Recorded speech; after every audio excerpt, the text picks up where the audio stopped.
किसी साथी ने मुझसे सवाल किया कि हम लोगों ने लव मैरिज की है, लड़की की उम्र 18 साल है और मेरी 21 साल है, हम दोनों ने शादी करी है और हमारे पास बाकायदा आर्य समाज द्वारा जारी किया गया प्रमाण पत्र भी है और हम लोगों ने स्टाम्प के ऊपर लिखा पढ़ी करके 2 विटनेसेस उसमें हैं और हमने लीगल तरीके से शादी करी है।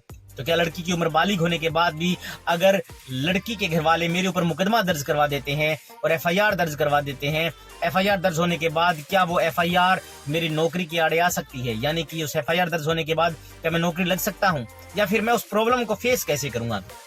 तो दोस्तों नमस्कार, मेरा नाम दीपक कुलड़िया है, मैं पेशे से वकील हूं और भादरा सेशन कोर्ट में वकालत करता हूं। साथियों, अगर किसी भी लड़के के ऊपर इस तरीके की प्रॉब्लम होती है, लड़की के घर वाले अगर मुकदमा दर्ज करवा देते हैं थाने में जाकर के कि हमारी लड़की को फलां व्यक्ति जो है वो बहला फुसला करके ले गया है, इसको आप फेस कैसे करेंगे? साथियों, इसके लिए आपको क्या करना होगा? आपको सबसे पहले ये ध्यान में रखना होगा कि किस थाने में आपके ऊपर एफआईआर दर्ज करवाई गई है। उस थाने से आप एफआईआर की कॉपी नहीं ले सकते। अगर आप लेने के लिए जाओगे, आपका कोई भी व्यक्ति लेने के लिए जाएगा तो पुलिस उसको परेशान कर सकती है।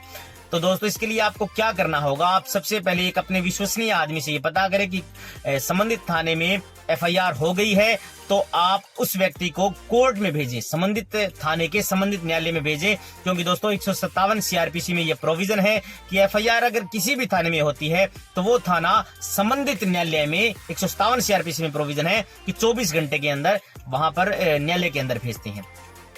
उस एफआईआर की आप एक वकील हायर करके उस एफआईआर की सर्टिफाइड कॉपी लेंगे, यानी कि कोर्ट द्वारा जारी की गई प्रमाणित कॉपी लेंगे।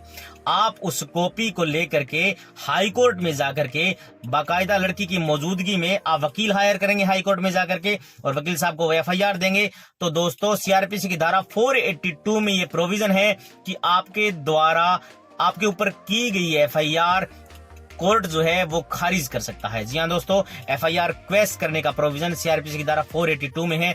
अगर कोई भी व्यक्ति अगर आपके ऊपर एफआईआर दर्ज करवाता है, वो एफआईआर झूठी हो, तो ये प्रोविजन है कि आप कोर्ट की शरण लेकर के उस एफआईआर को रद्द करवा सकते हैं।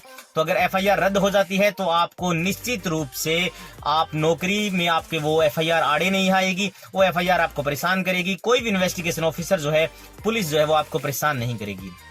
आप सीधा सर्टिफाइड कॉपी लेकर के संबंधित न्यायालय के संबंधित हाई कोर्ट में जाएंगे और आप ये लीगल प्रोविजन है कि आप 482 में जाकर के एफआईआर रद्द करवा सकते हैं। ये अवेयरनेस बेहद ही जरूरी है, क्योंकि दोस्तों आप कोर्ट की शरण लेकर के अगर लड़की आपके पक्ष में बयान दे देती है, आप कोर्ट में जाकर के खड़े होंगे और एक लीगल तरीके से आप रेमेडीज है कि 482 में जाकर के आपको रियायत मिल सकती है। तो ये प्रश्न यहाँ पर खत्म हो जाता है। अगर कोई भी लड़की का घर वाला आपके ऊपर झूठी एफआईआर कर देता है कि फला व्यक्ति जो है वो मेरी लड़की को लेकर के चला गया है, बहला फुसला करके लेकर के गया है, तो आप उस लड़की को साथ ले जाकर के हाई कोर्ट में एक वकील हायर करके सर्टिफाइड कॉपी आपको एफआईआर की लेनी है। वो सर्टिफाइड कॉपी आप पुलिस थाने से न लेकर के आप संबंधित थाने के संबंधित न्यायालय में जाकर के आप एफआईआर की सर्टिफाइड कॉपी लें।